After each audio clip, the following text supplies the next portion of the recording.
खुलुमबाय स्टुडिअ बयखौबो फरायबाय बर' थुनलाइ आफादनि 64थि बोसोरारि जथुम्माखौ 2025 मायथाइनि 10, 11 आरो 12 जानुवारियाव खुंफुंनाय जागोन। बे हाबाफारिखौ अदालगुरि जिल्ला डिमाकुसिनि दैमुनगराव खुंफुंनाय जागोन।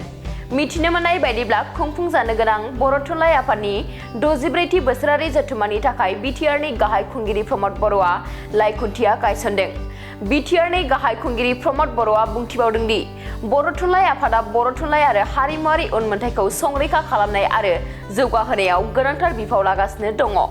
बेबायदि जाफुंसारनाय आरो गिदिर हाबाफारिनि थाखाय बर' थुनलाइ आफादनि बिबानगिरिफोरनो बिटिआरनि गाहाय खुंगिरि प्रमद बर'आ गाहाम हामलायथि बावहरदों। बर' थुनलाइ आफादनि खुंजानो गोनां 64थि बोसोरारि जथुम्मानि लाइखुन्थिया गायसननाय हाबाफारियाव बिटिआरनि गाहाय खुंगिरि प्रमद बर'जों लोगोसे आसाम आयेन आफादनि बुंथिगिरि बिस्वजित दैमारी, इएम दावबायसा बर' थुनलाइ आफादनि आफादगिरि सुरत नार्जारी, एबसुनि आफादगिरि दिपेन बर'आ बाहागो लादोंमोन।